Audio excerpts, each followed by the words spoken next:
This is a 2022 Subaru WRX. Get a little bit closer look at the exterior styling. I think the front quarter looks decent.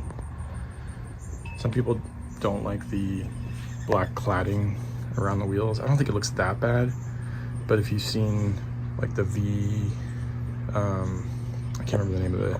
There's a YouTube channel that does like this in a parts company. I can't remember the name. I have to look it up. But they do paint, like color matching fenders, like fender, whatever you want to call them. We'll paint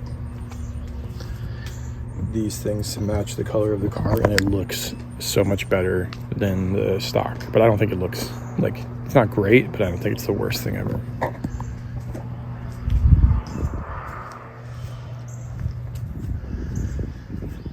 People also really don't like the rear end. Again, it doesn't look great with all the black plastic cladding, but I love the dual quad, like the having dual tip exhausts on both sides.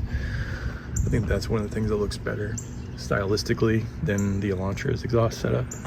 But yeah, I get why people don't like it. People also don't like the taillights, and I do agree that they look a lot like a Honda Civic's taillights, but I think they match the back of the car and they look fine. I also think this black, like, that connects the taillights actually looks like a nice styling feature. Don't love the black wheels. Never been a big fan of all black wheels, but the design it's okay. It's not bad. Yeah, so I think this little lip spoiler looks okay, but if you've ever seen the new like 2022 and up WRXs with previous gen STI spoiler, I think that looks a lot better than, and it's also just a reminder that Subaru did not make an STI for this generation yet, which is super lame. Subaru, get your shit together. Yeah. So in terms of interior, like front interior space and getting in and out of the car, I think it's generally pretty similar to the Elantra N. It's got probably about the same amount of head and leg room. The driver's seat is only manually adjustable, which is to be expected, especially since this is a base model version. The seat is reasonably comfortable. I would say my biggest complaint is the same thing that I complain about in the Elantra N, which is there's no lumbar support and there's no adjustable lumbar support.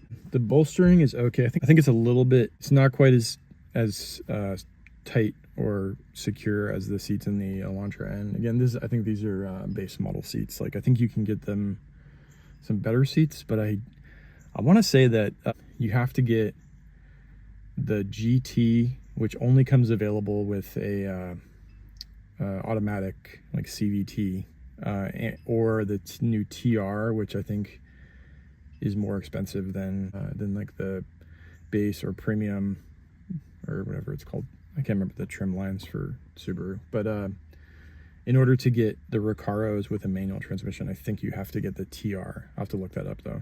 Yeah. One thing I do not love is this massive infotainment screen. It has at least a couple, a few buttons for defrost, for turning the temperature up and down, volume tuning, and hazards. And then you have your plugs here for auxiliary, whatever, USB, and all that. It's a 6-speed manual, of course, which is great. It's got the STI shift knob. I think that's something you can order from the factory. I think it's okay. I prefer the shift knob that comes with the Elantra N. I'm definitely used to that. Steering wheel is pretty nice. The leather or the pleather or whatever this is, I don't like this as much as what's on the Elantra N. I think the design looks pretty cool, and I like that it's got the flat bottom. The controls are pretty straightforward. Since it's a base model, it only has like the basic infotainment stuff. You can go between like displays here, and then it's got your standard cruise control.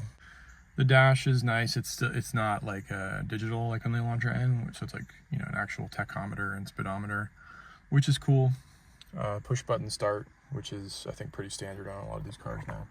In terms of rear seat space, we've been driving around with our son in the car, and the car seat fits fine, but you can see that the passenger seat in the front is pushed forward quite a bit. So if I was not driving, this would be probably unsustainable for more than a few minutes. It's got some fake carbon fiber trim. Some people don't like it. I think it looks fine.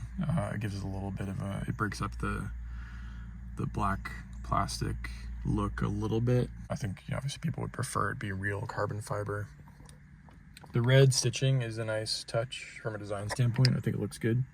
In terms of rear seat space, I don't know if you can, how well you can tell, it definitely, there's no getting around. I think the Elantra is a slightly longer car, but there's just way more back seat space in the Elantra, way more leg room. I fit a lot more comfortably in that car in the back with the seat pushed all the way back. This isn't bad. I mean, we've been driving it for like, I don't know, what's today? Sunday. Been driving it for like 5 days, and we've made it work with, you know, minimal problems. I would say like it just doesn't compare in terms of overall space to the Elantra. I think the Elantra has a bigger trunk, bigger back seat, probably a little bit more headroom, at least in the back. And yeah, I mean, I think it's I'd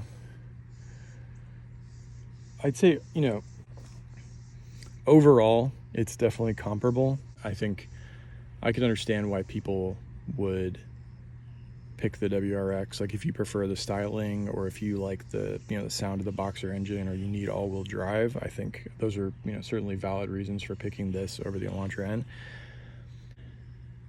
The quality, like the overall quality of the interior and materials, it just feels a lot better in the Elantra than in the Subaru. But yeah, I mean, I think it's you know, if you're in the market for something that's fun to drive, reasonably practical, and is available with a manual transmission, you know, the WRX is definitely a car worth looking at. When I test drove, you know, the cars that I had on my list and looked at up close before I bought the Elantra N, the Subaru, I remember driving a 2023 Subaru WRX. I think it was the limited trim, and I remember liking it a lot more than I expected. So I thought it was fun to drive, and it probably would have been my second choice versus, you know, if I hadn't gone with the Elantra N, I probably would have gotten a WRX, assuming that the Civic Type R could not be found for MSRP.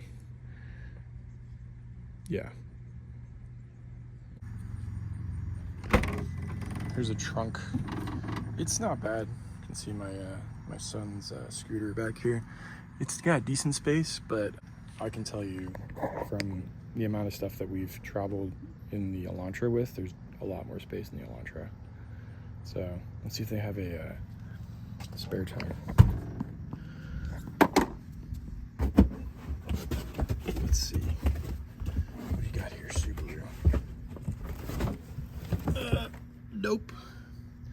Fix a flat. Garbage, of course. Ridiculous. Let's see what these tires. Got some Dunlop Sport Max GT 600A 245 40R 18s 97Y rating for speed. They look like they might be, these are quite dusty from going to a lake yesterday that had a dirty parking lot. But they look like they're decent tires.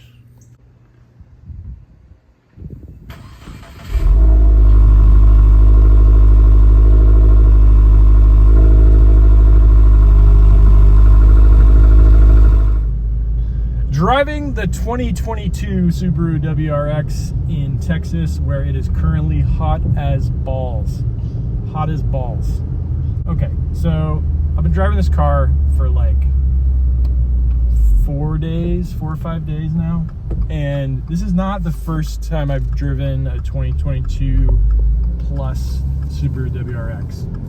I test drove a 2023 when I was trying to figure out what my family car was going to be before I bought my Hyundai Elantra N. And I liked the WRX, but it didn't like blow me away at the time, so I ended up, the Elantra N checked more boxes. So this is the first time I've driven it for more than like a test drive, and I have to say that the thing that has impressed me the most about driving this car is the power and the torque feels a lot better than I remember before.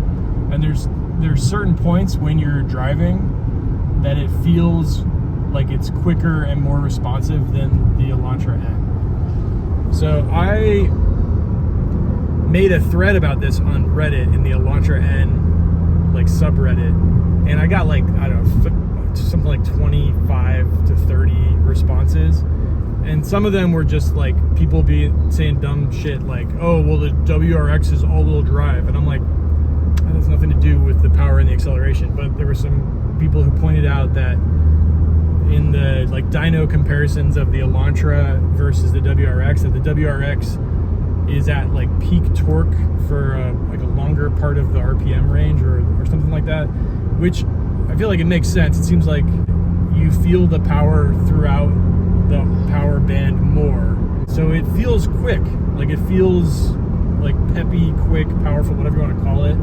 and it's fun. Like it's fun for like normal getting around town, brief acceleration on the interstate, whatever. But it's been more fun than I expected. I've enjoyed driving the car for the last few days. So when we picked up the car, I drove it, and I was like, oh, this is fun, and then at some point my wife drove the car. My wife said basically that like when she was driving it, she took it by herself to run some errands, that the response when she was like passing another car was like instant, and she was like basically sort of implied that it felt like it was like torqueier or like quicker than the Elantra N, and I was like really? And that I guess I hadn't really like pushed it at that point. So then the next time I drove the car, I was like, I really paid a little bit more attention to like how it felt when I got on it, and I was like, okay. I was like, wow, I was pretty impressed. And there was a few, I couldn't tell you like what the range was. There was a few times where I was like, okay, this feels like notably quicker than the Elantra, or notably like more responsive. Like it had better like throttle response and like better torque. And I that was like when I made the thread on Reddit, and I actually messaged the guy who owns the car. We rented it through Turo, and I was like, I gotta ask, I was like, does this car have anything done to it, like a mild tune or like any mods? And he was like, nope, it's completely stock. And I was like, damn, I was like, that's pretty impressive. I was like, okay. I made comments about it to a few of my friends. I was like, this is like better than I expected. So in terms of the power delivery and torque, I was like, okay, nice. That all being said, I still think that the Elantra is a better car overall. You can probably hear it in this video, but there's a lot of road noise in the WRX, which wasn't surprising to me because we also have a Subaru Forester. You can hear all the road noise when you're driving that thing at almost any speed, especially on the highway. And also, it's the fit and finish of the materials in the car don't feel as like, I feel like it's kind of funny saying it about a Hyundai, because most people have this preconceived notion of what a Hyundai or a Kia is.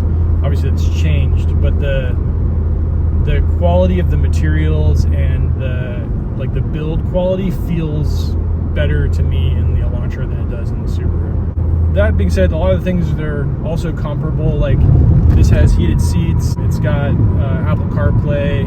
the seating adjustment is manual, which is the same as the Elantra N. I think this is the lowest trim, so you don't get a ton of luxury stuff, but it generally has most of what you need. And as I mentioned before, it's a little bit smaller than the Elantra in terms of interior space, legroom. The seating position is okay, but yeah, I mean, I haven't had a chance to drive it on the track or anything like that, but the handling is fine. Braking is a little bit, I would say, squishier than on the Elantra. The Elantra N brakes, I think, are a little bit stronger, and they're a little bit more grabby. Like you barely touch the brakes and it'll do what it's supposed to do. In this, I feel like you have to hit the brakes a little bit harder to get them to do the thing. But the shifter is pretty decent. I think I actually remember the shifter being a little bit better in the one that I test drove. Like, I thought that it was a little bit nicer, like action, like it was a little bit notchier, shorter shifts, like more crisp. But I feel like after driving the Elantra N for the past 8 or 9 months, I think I like the Elantra N shifter better. This one's not bad. It's pretty good.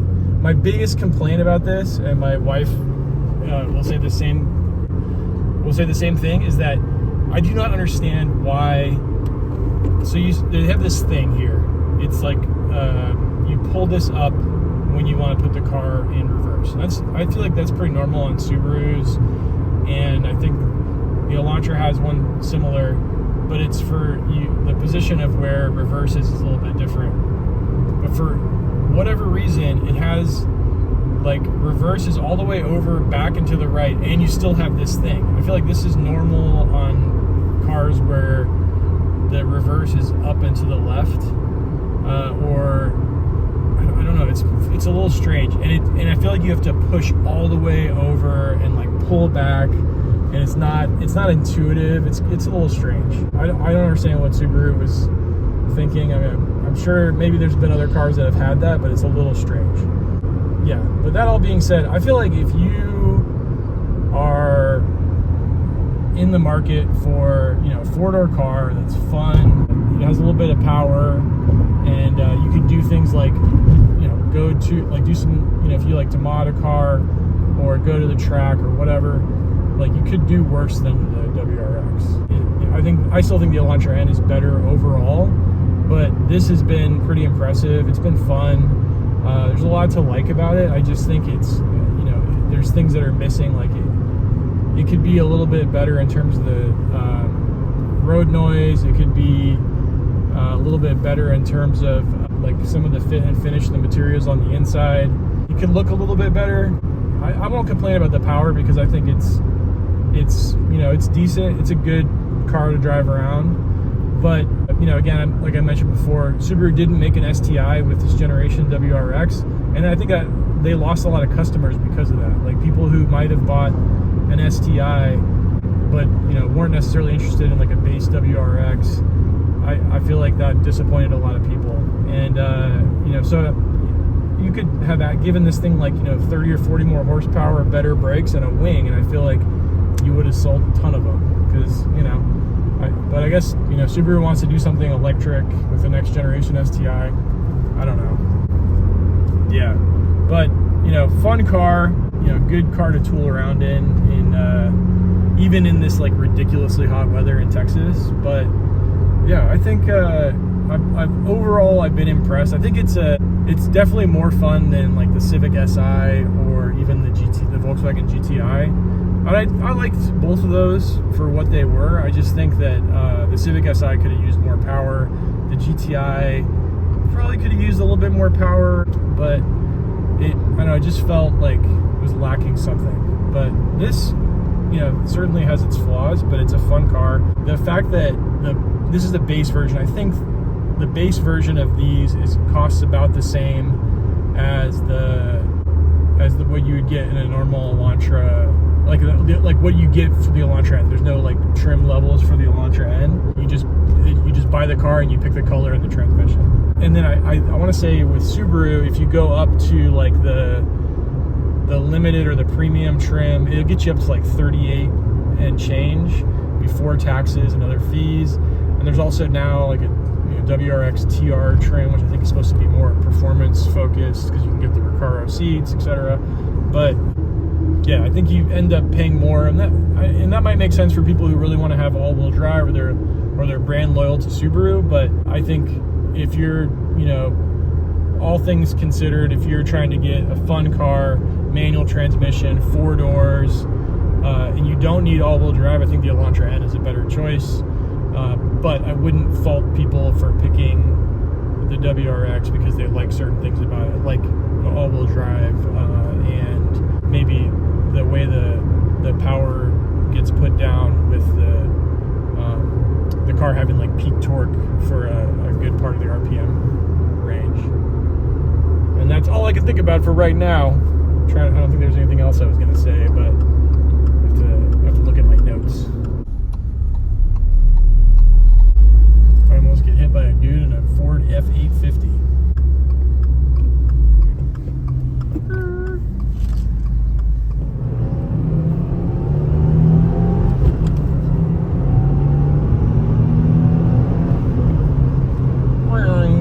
It's fun.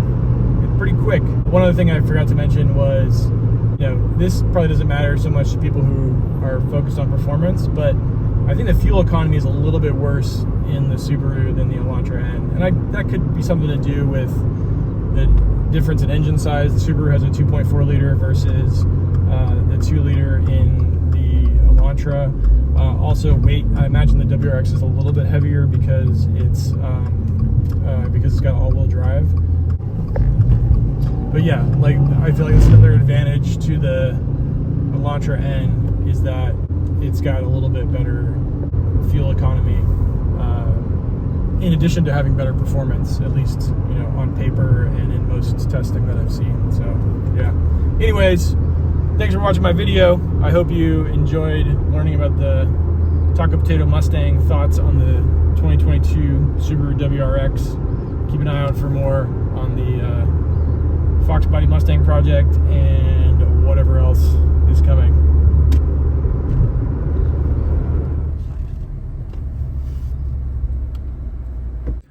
Okay, so one thing I forgot to mention when I was recording my WRX review is the difference in the clutch, the effort required to push the clutch in. I was just reminded of this when I got back into the Elantra after a week of driving the WRX.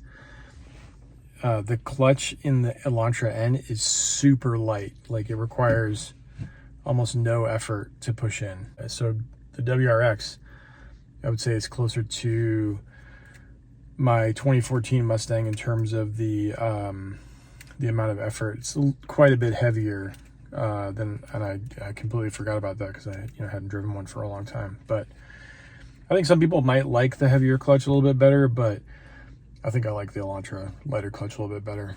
So yeah.